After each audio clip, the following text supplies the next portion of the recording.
Hello and welcome to FUTube, where we listen carefully to your frustrations and try to explain the causes and solve them where possible. That wasn't very funny. Are you even using the wide shot? Anyway, first up tonight is Gavin, who is one of the many viewers who have contacted us about a particular offer. Come across Paul's warehouse with a great deal, buy one, get one free. The pair of shoes I was looking at were $119.99. So with the buy one, get one free offer, that's 2 pairs for $119.99. Except that if I buy one pair at $119.99, I've got to pay an extra $80 to get the second pair free, because to buy one, get one free, the price for the same pair of shoes is $199.99. Hang on, so you're saying there are 2 prices? Maybe Gavin was confused and this wasn't a buy one, get one free offer. Buy one, get one free! How does it work? How does it work? I buy one and then I get one free. Actually, that's true of all shoes. Anyway, at Paul's they have a... Single price $101.99. And a... Bog off price $169.99. Bog off? Why don't you bog off? That's buy one, get one free. Oh yeah, I knew that. Now look, having a higher price for your bog off price is not in line with the whole idea of buying one and getting one free. And you can't mislead your customers. The consumer law even says if there are 2 displayed prices for a good, they can only be sold at the lower price or withdrawn from sale. Or to put it another way... I think Paul's taken a few liberties with the word free. So do we. We asked Paul's if this breaches the consumer law, and they said... I'm not sure, as I'm no lawyer, but we've been offering it for over 30 years, and the ACCC have looked at it many times. Our customers love it, so it must be okay. The complaints we get suggest that not all customers love it. But before I criticise Paul's, I guess I should walk a mile in his shoes first. Ow! Actually, I couldn't be bothered walking the mile, so instead we asked the ACCC if Paul's was right. They love nothing more than getting a phone call from the checkout. And they said... The ACCC is not able to make any comments in relation to the conduct of the matters raised. What about some more general comments then? The ACCC would be concerned where a business erodes the savings it represents in a buy one, get one free offer by raising the original price for those taking up the offer. Maybe Paul should change their bog off offer to buy one, get ripped off, lose lots. Much better. Our next story is about... Hang on, what was it about? Got a delivery for Craig. Oh, sorry about this. Oh, that's right. Our next story is about couriers and parcel delivery. I've just got to go. No, hang on. This story has a happy ending. Although no thanks to the courier. Sue's husband ordered an item online from Amart, which she says was ruined when the courier company, Fastway, left it out in the rain. The happy ending is that the company that sent the product, Amart, immediately gave them a full refund. All right, pack them up. Everything turned out okay. But is that what should have happened? Here we go. In a recent choice survey, 50% of people had experienced problems with a parcel delivery. Who's responsible when the delivery to you is damaged? Not me. Fastway couriers try to make that very clear. If your parcel arrives damaged, you should contact the sender. That wasn't my fault! The ACCC agrees that the first step should be contacting the seller of the goods, because most of the time it's the seller who arranges the delivery. You don't have a direct relationship with the courier. So if you receive damaged goods, chase it up with whoever you bought it from, and they should do the right thing like Amart did. All right, pack it up. But what if you're the sender, the one who arranges the courier?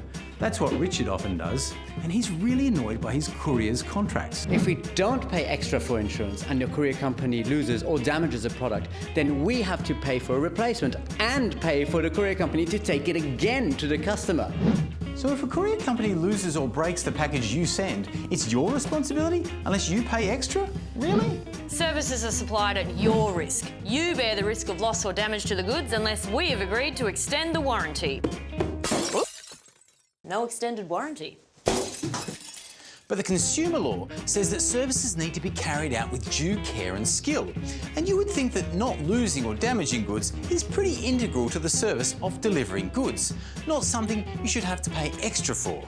It's like that old riddle, how do you get a fox, a chicken and a bag of corn across the river?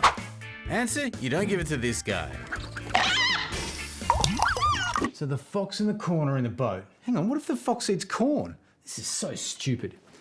Anyway, the problem here, not that one, is that Richard's using the courier for his small business, and the consumer guarantees for services... Does not apply to transportation or storage of goods for the purposes of a business. Sorry, Richard. Boo! But the prohibition on unfair contracts in the consumer law was extended to small business contracts in November 2016. Unreasonably broad contract terms that shunt responsibility for loss or damage onto small businesses is one of the reasons for that change. And Richard, we think your courier's contract could be an example of that. Yay! And I have good news for those of us who are not businesses and use a courier for personal purposes, as many of us do. The consumer guarantees that services have to be fit for purpose do protect you. Australia Post confirms this for their courier services, and the same applies to all couriers, no matter what their fine print says. But let's put damaged goods aside. I am. In Choice's survey, the biggest complaint was that couriers left one of these delivery notification cards even though someone was home at the time. Which is why whenever I'm at home, I just stand at the front door the whole time. I was here the whole time! Damn it! Australia Post told Choice that their drivers and posties are required to knock 3 times before leaving a card. I'm a bit sceptical that happens. I'm here! I'm here! Damn it! Now, Australia Post told Choice that they deliver more than 95% of all parcels either on time or early. But this on time or early is affected by the fact that a parcel is deemed to be delivered once a card is left. And one of the reasons that these delivery people may not be knocking 3 times and waiting for you to answer is that a lot of them are piecework contractors, being paid around $1.70 to $1.90 per parcel.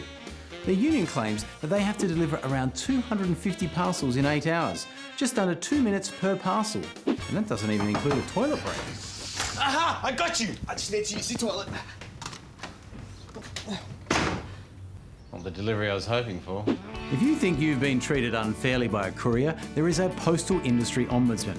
Now, here at the checkout, we love an ombudsman. Probably even more than the average person. But in this case, the postal industry ombudsman is not quite as impressive.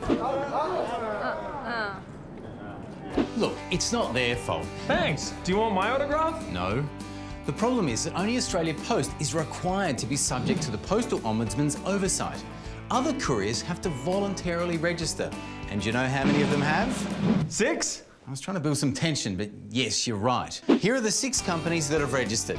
And 2 of those companies have since been bought by bigger companies that aren't registered.